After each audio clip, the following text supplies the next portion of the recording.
হরে কৃষ্ণ। কেমন আছেন সবাই? আশা করি সবাই ভালো আছেন, ভালো থাকুন, সুস্থ থাকুন। আমি যে কথা বলে যাচ্ছি মহাভারতের, যারা কন্টিনিউ শুনছেন আপনারা একটু লাইক কমেন্ট করুন, তাহলে আরো 10 জন হিন্দুর কাছে চলে যাবে। আমি যে কথা বলছি সে কথা আর আমরা কি দেখতে পেয়েছি বা আপনারা কি দেখতে পাচ্ছেন তার সঙ্গে আপনারা বিচার করে মিলিয়ে নেবেন। আমার মূল উদ্দেশ্য হলো আমরা সনাতনী হিন্দুরা আমরা নিজেদের কথা সঠিকটা জেনে নিই। ভুলভাল দেখে আমরা ভুলভাল শিখে যাচ্ছি, আর এতে আমাদের প্রচন্ড ডিস্টার্ব হচ্ছে। আজকে আমি আপনাদের কাছে বলবো পাণ্ডবদের বনবাস পার্ট 89 89, পাণ্ডবদের তীর্থযাত্রা পার্ট 54। পাণ্ডবরা এখনো তীর্থ আছেন, তার পার্ট 54। এখানে আমি আজকে আপনাদের কাছে বলবো রাজা উশিনরের পরীক্ষা নিলেন ইন্দ্র। তা চলুন আমরা কি জেনে নেব রাজা উশিনর কে ছিলেন, কিভাবে তার কথা এখানে মহাভারতের মধ্যে এসে গেল। সব আমি এখন আপনাদেরকে সম্পূর্ণ বৃত্তান্ত বলবো। রাজা উশিনরের কথা এই মহাভারতে এসে গেছে, কখন কোথায় এসেছে সেগুলো আমি এক্ষুনি জানিয়ে দিচ্ছি আপনাদের। রাজা উশিনরকে পরীক্ষা নিলেন দেবরাজ ইন্দ্র। যখন লোমশিষি একের পর এক তীর্থের কথা যুধিষ্ঠির তথা তার ভাই ও ব্রাহ্মণদের বলতে থাকলেন, তখন সবাই অবাক হয়ে সে সব শুনছিলেন আর একে একে তীর্থ করে যাচ্ছিলেন। আর লোমশিষি যে কথা যুধিষ্ঠিরদের বলছিলেন আজ সে কথা আমি আপনাদেরকে বলছি, খুব মন দিয়ে শুনুন। এই যে বিস্তারিত বৃত্তান্ত আমি বলছি এগুলি সব মহাভারতের কালে ছিল, আজ তার কতটুকু কি আছে ভগবান জানেন। আমি আপনাদের যেসব তীর্থের কথা বলে গেলাম আর পরবর্তীতেও বলবো, সেসব তীর্থ কি আজও আছে? এখানে অনেক তীর্থের নাম পেলাম যা এখন বর্তমানে তার নামগন্ধ নাই। কোথায় গেলে সেই সব নাম? যেসবের নাম নেই মানে সেসব তীর্থই নাই। হরে কৃষ্ণ। মানে আমরা যেসব তীর্থের নাম পেলাম সব তীর্থের নাম বর্তমানে নেই, তার মানে যেগুলো নেই সেই তীর্থও এখন আর নেই, মুছে গেছে আমাদের ভারতবর্ষ থেকে। যেসব তীর্থ নাই, হরে কৃষ্ণ, তারপরে বলছি শুনুন। মানস সরোবর তীর্থের কথা বলে আবার বলতে থাকলেন, রাজন মানস সরোবর, এই মানস সরোবরের পাশেই উজ্জানক তীর্থ রয়েছে। তাহলে মানস সরোবরের পাশে তীর্থে কি আছে? তীর্থের নাম উজ্জানক তীর্থ। আর তারই খানিকটা দূরে কুশবান সরোবর। তার মানে তিনি কি বলছেন, মানস সরোবর থেকে চলতে চলতে তারা কি কোথায় এলেন? উজ্জানক তীর্থে। সেখান থেকে খানিকটা দূরে আবার চলতে চলতে তারা কি পেলেন? কুশবান সরোবর। আর এই কুশবান সরোবরে একটি বিশেষ ব্যাপার আছে। লোমশিষি কি বলছেন, এই কুশবান সরোবরে একটি বিশেষ ব্যাপার আছে। এই সরোবরে কুশশয় নামে এক রকমের পদ্মফুল ফোটে। তা পদ্মফুলের নাম কি? কুশশয় পদ্মফুল। আদৌ পদ্মফুল কত রকম আছে সেটা আমিও সঠিক জানি না। আমি শাস্ত্রে অনেক রকম পদ্মফুলের নামও পেয়েছি, মানে এক একটা ফুলের অনেক রকম নাম আছে যেগুলো শাস্ত্র থেকে আমরা পাই, কিন্তু আসলে তাকে বর্তমানে কি বলে আমি নিজেও জানি না। তা চলুন কি বলছে লোমশিষি, বলছে এই সরোবর কুশশয় নামে এক রকমের পদ্মফুল ফোটে, তাই সরোবরের নাম কুশবান সরোবর, যা দেখতে অতি সুন্দর, মানে অন্য পদ্মফুলের থেকে দেখতে আরো অনেক সুন্দর। ওই কমল পুরো সরোবরকে মধুর করে রেখেছে। তার মানে কি ওই সরোবর ভর্তি ওই কুশশয় নামে পদ্মফুল ফুটে আছে, আর তাই ওই সরোবরের নাম কুশবান। রাজন এইসব তীর্থ শেষ করে তারপরে আমরা ভিগুতুত্ত পর্বতে যাব। তা বললো যে এখানে আমরা এইসব তীর্থ শেষ করে এরপরে আমরা ভিগুতুঙ্গ পর্বতে যাব। ভিগুতুঙ্গ পর্বত, ওইখানে দর্শন ও তীর্থ করে তার পাশেই আছে পরম পবিত্র নদী বিতস্তা। এই নদী পাপ নষ্ট করে এবং এখান থেকে পুণ্যতা অর্জন করা যায়। লোমশিষি কি বলছেন, তারা চলতে চলতে এবার তারা বিতস্তা নদীতে কাছে এসে পড়েছেন।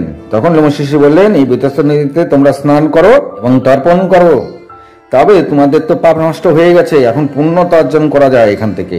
তারপরে তারা সেখান থেকে চলতে চলতে বিতস্তা থেকে খানিক দূরে চলতে চলতে আবার দেখলেন যমুনা নদীর একটি অংশ যা দুভাগে বিভক্ত, তার নাম জলা উপজলা নদী। তাহলে লোমশিষি যমুনা নদীর একটি অংশ দেখিয়ে বললেন এই অংশটা দুভাগে বিভক্ত। যমুনা নদী ওখানে দুভাগে বিভক্ত রয়েছে পাহাড়ি নদীর মতন, তার একটার নাম জলা আর একটার নাম উপজলা। এখানে স্নানাদি তীর্থ করো, তারপরে আমরা আবার চলতে থাকবো। সেখানে যুধিষ্ঠির, পাণ্ডবেরা আর ব্রাহ্মণরা আবার সেখানে স্নানাদি করে তর্পণ করলেন। এই জলা উপজলা নদী দেখতে এত সুন্দর, তাই তার তীরবর্তী ক্ষেত্রে অনেক রাজারা যজ্ঞাদি করেছিলেন। তাহলে লোমশিষি কি বললেন, দেখো এর পাড়গুলি কত সুন্দর, এখানে অনেক রাজা এসে এসে অনেক যজ্ঞাদি করেছেন। এখানে সবচেয়ে যার জন্য বিখ্যাত তা হলো রাজা উশিনরের, এখানে যার যজ্ঞ সবচেয়ে বেশি বিখ্যাত তার নাম হলো রাজা উশিনর। তাহলে রমেশ যুধিষ্ঠির বললেন এখানে যেই রাজার যজ্ঞ সবচেয়ে বিখ্যাত সেই রাজার নাম রাজা উশিনর। এই রাজা উশিনর যজ্ঞ করতে করতে এত শক্তিশালী হয়ে উঠেছিলেন, একদিন সে দেবরাজ ইন্দ্র যত ক্ষমতা, তার যত পূর্ণতা, তার যত ভক্তি, মানে দেবরাজ ইন্দ্র যা যা ছিল তার থেকেও রাজা উশিনর বেশি শক্তিশালী ও বলবান, ক্ষমতাবান এবং ধর্মাত্মা হয়ে উঠলেন। তখন যুধিষ্ঠির বললেন, ভগবান এই রাজা উশিনর কে, আর উনি কিভাবেই বা দেবরাজ ইন্দ্র থেকেও বেশি বলবান ও ধর্মাত্মা হয়ে গেলেন, কৃপা করে তা বিস্তারিত আমাকে বলুন। তখন লোমশ ঋষি বলতে থাকলেন, রাজন যখন সে সময়, মানে রাজা উশিনরের সময় বলছে, যখন সে সময় চারিদিকে রাজা উশিনরের চর্চা চলতে থাকে, যে জ্ঞানী বলবান রাজন যাকে হারানো দেবরাজ ইন্দ্র নেই, মানে তার যে চর্চা চলছে, উশিনরের চর্চা চারিদিকে চলতে থাকে এবং সে দেবরাজ ইন্দ্রের থেকেও ক্ষমতাবান এবং ধর্মাত্মা হয়ে ওঠে। তখন এই কথা একদিন দেবরাজ ইন্দ্রের কাছে গিয়ে পৌঁছায়। তখন দেবরাজ ইন্দ্র ভাবলেন, যদি তাই হয় তবে রাজা উশিনরের পরীক্ষা নেওয়া যাক, উনি কত জ্ঞানী, কত ধর্মাত্মা, কত বলবান। তাই তিনি ভাবলেন, যখন ওনাকে মানে শোনাই যাচ্ছে যে তার থেকেও বেশি সবকিছু, তাতে যদি ওনাকে পরীক্ষা নিতে গিয়ে হিতে বিপরীত হয়, তাই দেবরাজ ইন্দ্র ঠিক করলেন, যেহেতু তিনি শুনেছেন রাজা উশিনর বলবান, ধর্মাত্মা, তাই তিনি সঙ্গে অগ্নিদেবকে নিয়ে নিলেন। ইন্দ্র তখন বাজপাখি হলেন আর অগ্নিদেবকে পায়রা সাজালেন। তারপরে তারা চললেন রাজা উশিনর যেখানে যজ্ঞ করেছিল সেখানে। তারপর চলুন কি হলো শুনে নি, কিভাবে পরীক্ষা নিল দেবরাজ ইন্দ্র। তারপর পায়রাটা বাজপাখির ভয়ে উড়ে এসে রাজা উশিনরের কোলে লুকিয়ে পড়লেন। তখন বাজপাখি সেখানে এসে বললেন, তার সামনে এসে বললেন, রাজন ওই পায়রাকে ছেড়ে দিন, সে আমার খাদ্য। শুনেছি আপনি নাকি ধর্মজ্ঞানী মহাত্মা, আপনি আপনার ধর্ম করুন। ওই পায়রাকে ছেড়ে দিন, না হলে আমি না খেতে পেয়ে মারা যাব। সব জায়গায় আপনার খুব নাম ডাক, তাই আমার বিনীত নিবেদন, আপনি আমার খাবারকে নিজের কাছে রাখবেন না।